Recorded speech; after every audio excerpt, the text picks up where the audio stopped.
mengajarkan cara agar peserta didik itu berbuat baik kepada atau ya birrul walidain, ya berbuat baik kepada orang tua, memiliki sopan santun, tata krama. Oh, bisa pakai video, misalnya ada video apa tuh, nonton misalnya azab anak durhaka. Oh, ya itu metode, lepas dari ini aja gitu ya. Itu metode gitu kan. Oh, nonton azab anak durhaka gitu bisa juga gitu ya.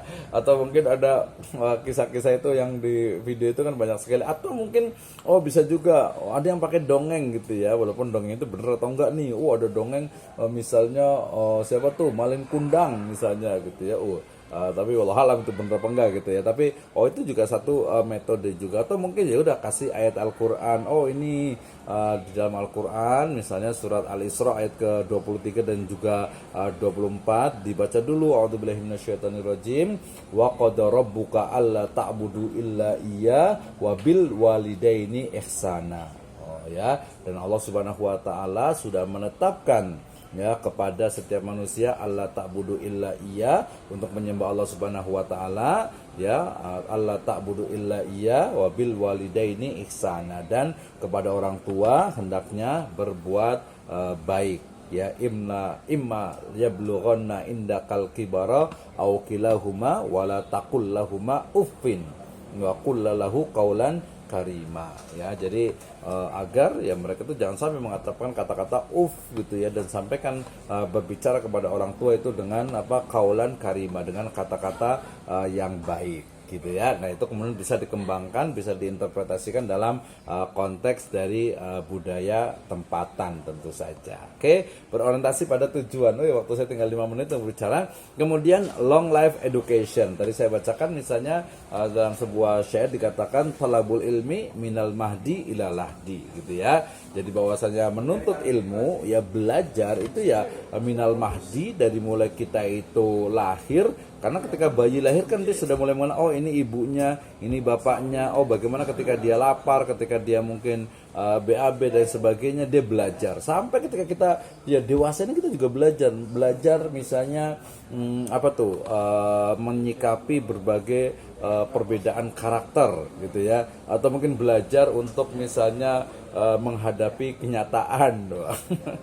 Biasanya ini yang belum ngopi dulu gitu ya, biar nggak oleng gitu, biar siap menghadapi kenyataan. Berarti belajar menghadapi kenyataan itu juga belajar tuh. Oh, ternyata saya memang kayak gini gitu ya, mungkin postur face saya itu seperti ini gitu, kehidupan saya seperti ini. Ya sudah, yang penting kita syukuri, yang bisa kita rubah ke arah yang lebih baik kita rubah. Itu long life education gitu ya. Jadi minal mahdi ila lahdi ya. Oke, itu dalam konteks agama Islam. Tapi dalam konteks yang istilahnya general, bahwa tentu saja pendidikan ini kan dilakukan itu bukan hanya di sekolah ya, kita pahami, walaupun ya kalau kita ngikutin strict pendidikan agama Islam itu yang ada di bahkan di SMP SMA gitu ya, atau mungkin di perguruan tinggi juga ada juga gitu ya. Tapi ya namanya pendidikan itu ya di keluarga ya, dan juga di masyarakat. Sekolah itu formal, keluarga itu informal, masyarakat itu non formal gitu ya. Berarti sekolah itu sebenarnya dia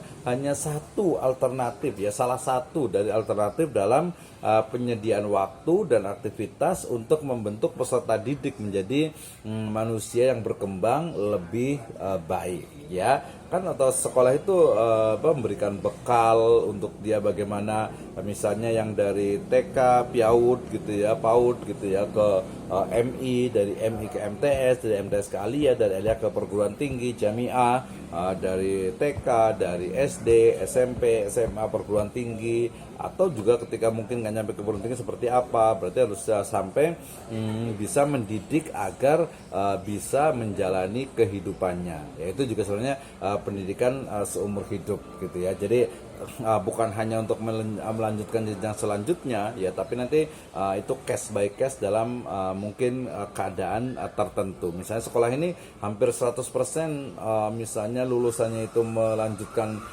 kuliah misalnya, berarti dia akan fokus ke sana. Tapi ada juga nih sekolah yang mungkin ternyata faktanya itu hanya 50 atau mungkin nggak nyampe 30% yang kuliah, sebagian kerja misalnya yang ada di SMK dan lain sebagainya. Berarti dia orientasinya itu adalah tujuan utamanya adalah menciptakan atau mewujudkan supply dari tenaga-tenaga atau alumni yang siap untuk bekerja. Oke, long life education ya. Nah, kemudian juga ini saya ambil dari Abdurrahman As-Sagaf juga yang menyebutkan bahwa catur pendidikan itu adalah keluarga, sekolah, masyarakat, dan juga masjid. Nah, ya, ini 4 pilar dalam proses pendidikan atau 4 pilar institusi pendidikan: keluarga, sekolah, masyarakat, dan juga masjid ya. Masjid itu biasanya sekarang itu sudah ada sekolahnya juga dan menurut bagian dari masyarakat gitu ya. Berarti proses pendidikan ya dalam Islam juga dia berlangsung sepanjang hayat atau tulul hayah ya. Jadi long life education.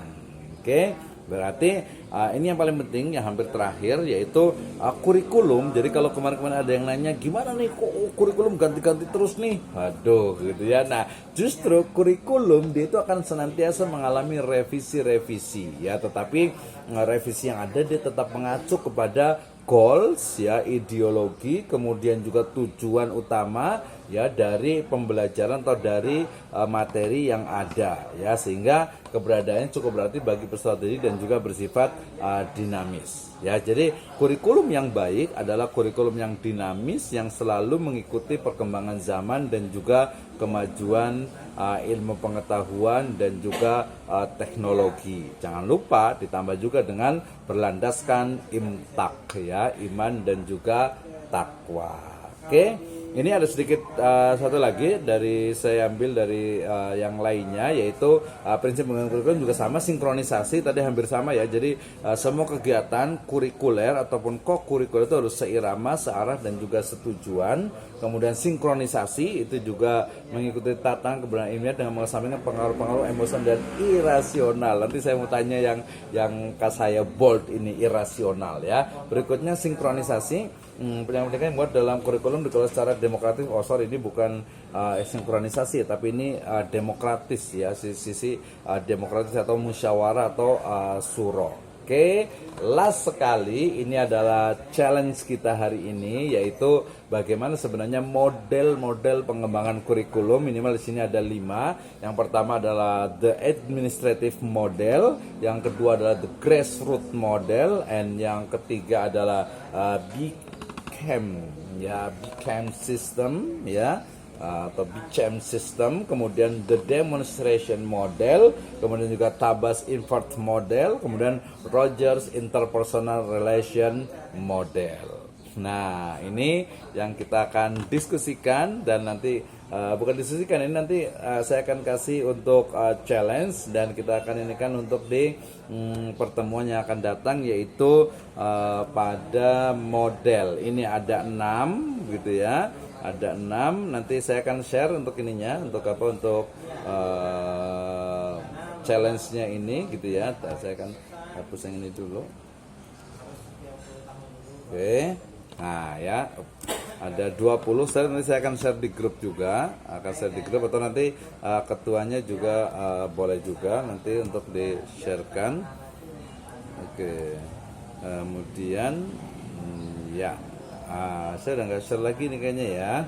Oke, 9:31. We can discuss about how